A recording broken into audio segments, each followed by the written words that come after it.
अस्सलाम वालेकुम मेरे चैनल के प्यारे प्यारे व्यूवर्स, कैसे हैं आप सब लोग। सहर टिप्स एंड इंफॉर्मेशन में आप सबको खुश आमदीद है। कुछ दिन पहले मैं रिसर्च कर रही थी तो एक बादशाह का मकबरा मेरी नज़र से गुजरा। सुल्तान गयासुद्दीन बलबन उनका नाम था। मुझे उनकी तारीख खासी दिलचस्प लगी और काफ़ी मोटिवेशनल भी थी वो, तो मैंने सोचा क्यों ना वो मैं आपके साथ भी शेयर करूँ। हिंदुस्तान के बादशाह सुल्तान तमश की निगाह मद्दम शनास ने इसको ख़रीद लिया। उसने अपने दौरे हुकूमत में उमरा और सरदारों का जोर तोड़कर मरकज़ी हुकूमत को मजबूत किया, बगावतों को सख्ती से कुचलकर मुल्क में अमन व अमान कायम किया और सल्तनत को तातारियों के हमले से बचाया। वो बड़ा मुदब्बिर, बहादुर और मुनसिफ मिजाज बादशाह था। उलमा का कदरदान था। उसके अहद में शराब की खरीदो फरोख्त और राग रंग की महफिलों के इनकाद की इजाज़त न थी। उसकी पैदाइश 1200 बताई जाती है। वो नस्ल का तुर्क था और अलबरी कबीले के सरदार का बेटा था। बचपन और कम उम्री में ही वो मंगोलों के हाथों गिरफ्तार हुआ, जिन्होंने उससे उसके खानदान के लड़कों को गजनी ले जाकर फरोख्त कर दिया।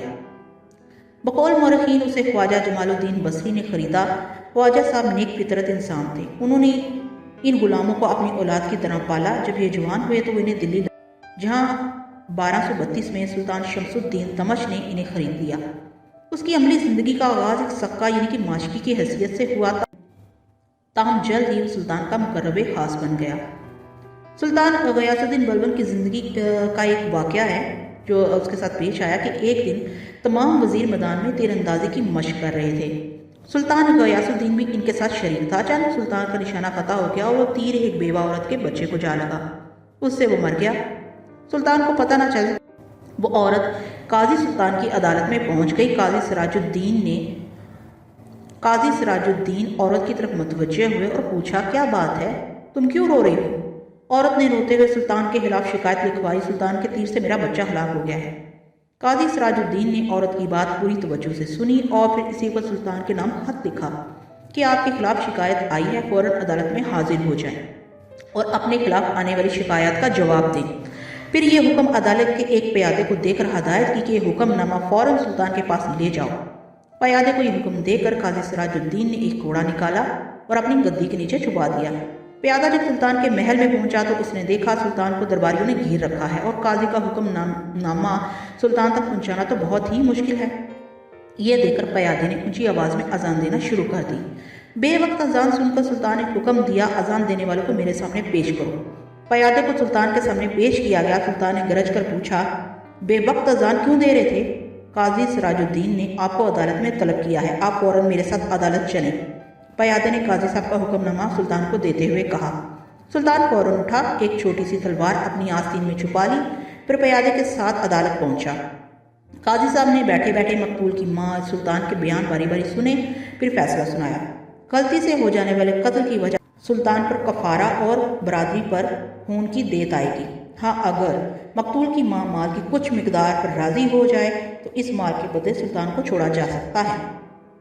सुल्तान ने लड़के की माँ को बहुत से माल पर राजी कर लिया। फिर काजी से कहा, मैंने लड़के की माँ को माल पर राजी कर लिया है।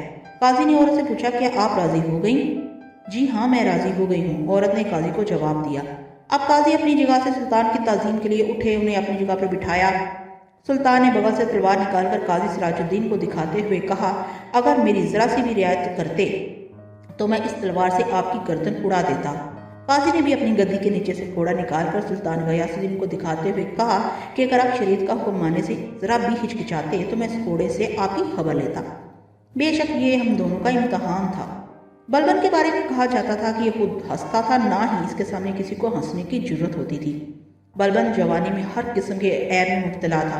ये शराब भी पीता था, रक्स और सरूद की महफिलें भी बर्पा करता था, ये जिनाकार भी था, जुआ भी खेलता था, ये दौलत लुटाने की आदत बद में भी मुब्तला था। लेकिन जो ही इक़्तिदार संभाला इसने तमाम बुरी आदतों से तौबा कर ली। ये हमेशा बावजू रहता था, तहज्जुद, चाश तो इशराक तक की नमाज कज़ा नहीं करता था, उलमा का एहतराम करता था, राजी बरज़ा रहता था, रोज़ कब्रिस्तान जाता था, कब्रें देखता था और हर हाल में साथियों के जनाजों में शरीक होता था।